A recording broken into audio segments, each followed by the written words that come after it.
एक दुखद सपना साबित हो रही है। 10 दिनों से सफाई नहीं होने की वजह से जगह जगह कचरे के ढेर लगे हुए हैं, सड़ान तक मार रहे हैं। सफाई कर्मचारियों के खिलाफ सरकार के एक्शन लेने की बात जोर भी पकड़ने लगी।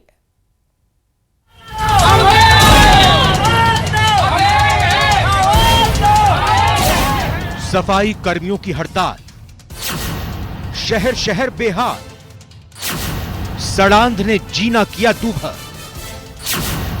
एक्शन के मूड में सरकार।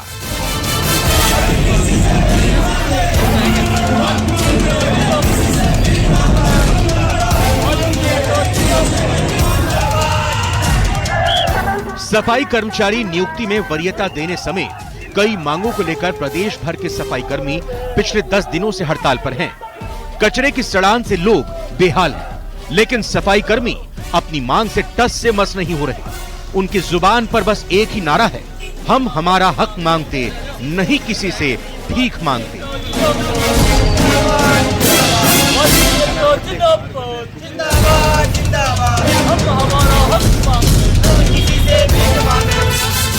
हड़ताल पर गए सफाई कर्मचारियों के खिलाफ सरकार के एक्शन लेने की खबर के बावजूद हक की मांग कमजोर नहीं पड़ रही। सफाई कर्मचारी साफ कहते हैं कि वो सरकार से भीख नहीं बल्कि अपना हक मांग रहे हैं, और ये लड़ाई तब तक चलती रहेगी जब तक सरकार उनकी मांगों पर सहमति की मोहर नहीं लगा देती।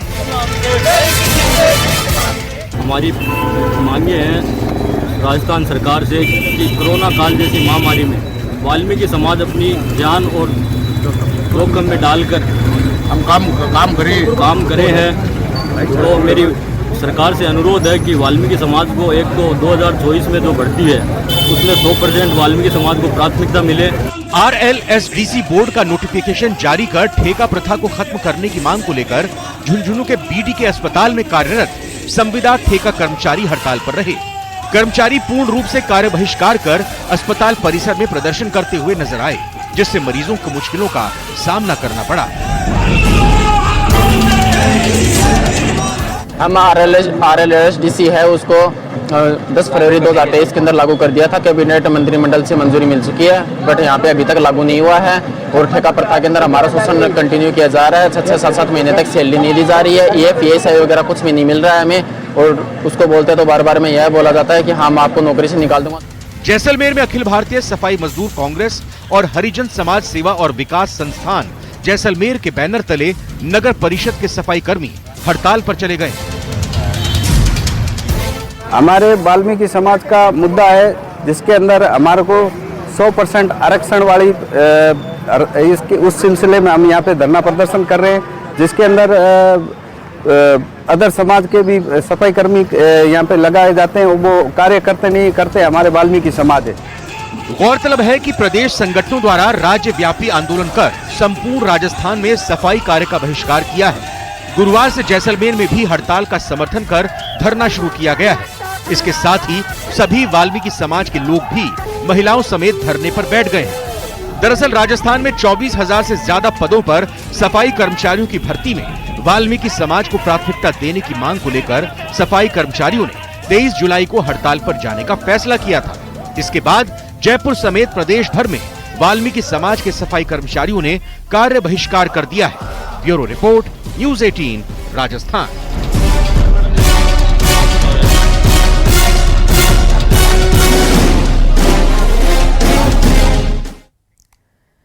नगर निकायों में सफाई कर्मचारी की हड़ताल को लेकर UDH मंत्री झावर सिंह खन्ना ने बड़ा बयान दिया है।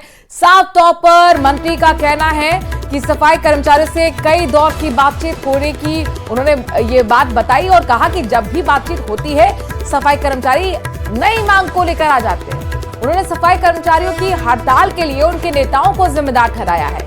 दरअसल UDH मंत्री झावर सिंह खन्ना ने झुंझुनू के सर्किट हाउस में एक पेड़ मां के नाम अभियान के तहत पौधे लगाए। सर्किट हाउस में UDH मंत्री झावर सिंह खन्ना ने जन सुनवाई भी की और अधिकारी को समस्याओं के निस्तारण के निर्देश भी दिए।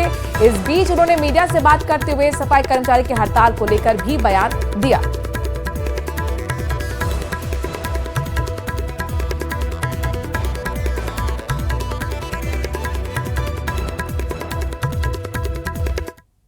से कई दौर की वार्ता हो चुकी, हर बार एक नई मांग लेकर आते, उनसे जितना कुछ हम कर सकते थे करने का हमने उनसे बात कर ली, लेकिन इसमें मूल कारण ये है कि कुछ सफाई कर्मचारियों के नेता हैं जिन्होंने सफाई कर्मी भर्ती में भ्रष्टाचार करने की नीयत से बहुत से लोगों से आर्थिक संसाधन जुटा लिए थे।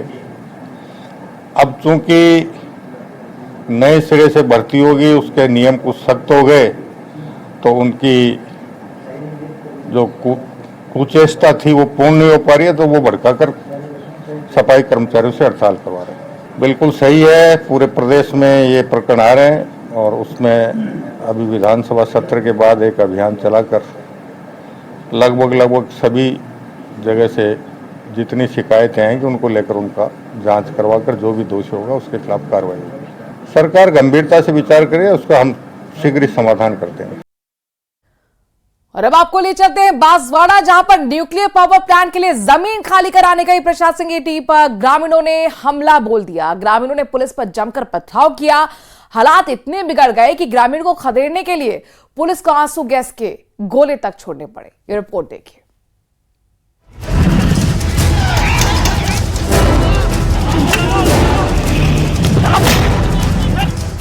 न्यूक्लियर प्लांट पर क्यों छिड़ी रार, ग्रामीणों पुलिस में क्यों बढ़ी तकरार, बांसवाड़ा के छोटी सरवन में हुआ बवाल।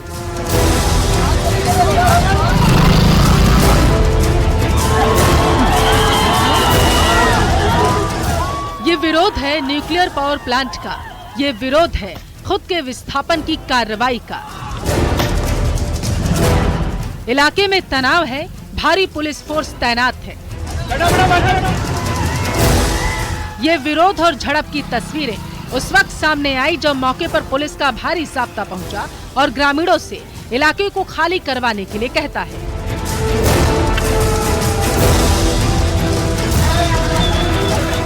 इतने में ही पुलिस और लोगों के बीच टकराव हो जाता है और देखते ही देखते ग्रामीणों ने पुलिस पर पथराव करना शुरू कर दिया। जवाब में पुलिस ने भी लोगों को खदेड़ने के लिए लाठीचार्ज किया और आंसू गैस के गोले छोड़े गए। इस बीच पथराव में एक पुलिसकर्मी भी घायल हो गया। चार दीवारी का काम चल रहा है जिसमें पुलिस प्रशासन भी गई थी।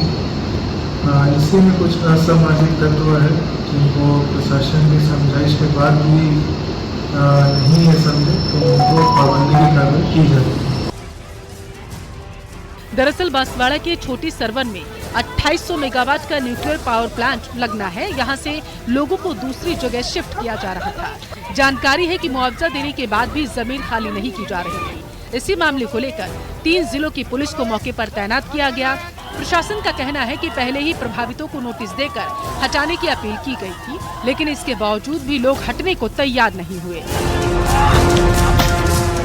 इस पावर प्लांट के निर्माण का काम सितंबर महीने में शुरू होना है, इसलिए विस्थापन की प्रक्रिया को जल्द ही पूरा भी किया जाना है, जबकि स्थानीय लोग ज्यादा मुआवजा देने की लगातार मांग कर रहे हैं और दूसरी जगह शिफ्ट होने से वो मना कर रहे हैं। ऐसे में प्रशासन को पुलिस की मदद से इन लोगों को शिफ्ट करने की कोशिश की जा रही, लेकिन ग्रामीण इसके विरोध में उतर गए और हाईवे पर जाम लगा दिया। कुछ जगह पे अभी भी खाली है, तो उस स्पेस को क्लोज करने के लिए, चार दीवारी निर्माण के लिए एनपीसीएल ने प्रधानाध्यापक ने छेड़छाड़ कर डाली। पीड़िता ने अपने परिजनों के साथ पहुंचकर रिपोर्ट दर्ज कराई है। 12 जुलाई को आरोपी ने विद्यालय में शिक्षिका को अकेले पाकर छेड़छाड़ की वारदात को अंजाम दिया। इस पर 24 जुलाई को इटावा थाने में केस भी दर्ज कराया गया। इटावा पुलिस ने जांच के बाद आरोपी प्रधानाध्यापक को गिरफ्तार कर लिया है।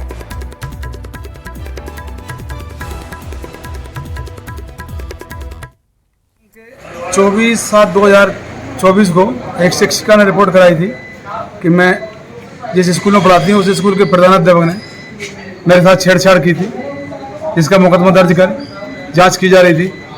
आज उस प्रधानाध्यापक को इंसाफ पत्र खलील अहमद जो सुल्तानपुर का इटावा में रहकर स्कूल खोलकर स्कूल चला रहा है, उसको आज गिरफ्तार किया।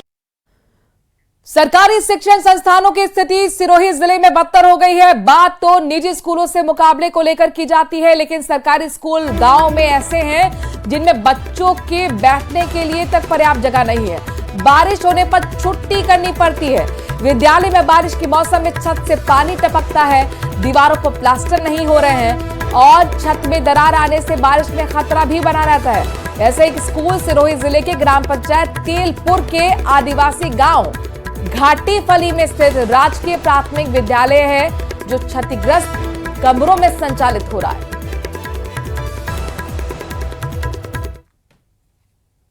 स्कूल की ऐसी समस्या है कि साहब वो बच्चे पानी पड़ रहा है अंदर, वो ऊपर से गिर रहा है, लेकिन उसके लिए कोई कार्रवाई पंचायत में की थी और पंचायत वाला ने कुक कर दी थी। पंचायत वाला कोई ध्यान दिया नहीं है अभी तक।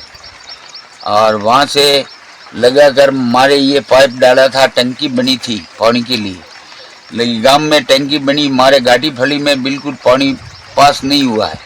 हमारे आए थे वो पाइप भी लाइन डाल दिया है, लेकिन पानी सेक्शन नहीं है। बीकानेर से बड़ी खबर है, जहां पर श्री डूंगरगढ़ के भैरव मंदिर में चोरी का मामला सामने आया है। ऐतिहासिक काल भैरव मंदिर में चोरी हुई है। आरती करने के लिए जो घी डालने का चांदी का पात्र रखा जाता है, उसे तक चुराकर चोर फरार हो गए। सीसीटीवी में चोरी की वारदात कैद हुई, उसके फुटेज आप देख सकते हैं। पूर्व पुजारी के पौत्र मनोज कुमार पर चोरी का आरोप लगा है। 2012 में काल भैरव मंदिर की मूर्ति चोरी प्रकरण में परिवार आरोपी तक रहा है। पुजारी प्रदीप कुमार ने अब केस दर्ज करवाया। श्री डूंगरगढ़ थाना पुलिस फिलहाल पूरे मामले की जांच पड़ताल कर रही है। बीकानेर के ऐतिहासिक काल भैरव मंदिर में चोरी का मामला सामने आया है। आरती करने के लिए रखा घी डालने का चांदी का पात्र भी चोर चुरा के ले गया। सीसीटीवी में चोरी की पूरी वारदात कैद हो गई। पूर्व पुजारी के पौत्र है मनोज कुमार, जिस पर चोरी का आरोप लगा है। 2012 में भी जब चोरी हुई थी भैरव मंदिर में मूर्ति की, उस दौरान भी ये परिवार चोरी के मामले में आरोपी रहा।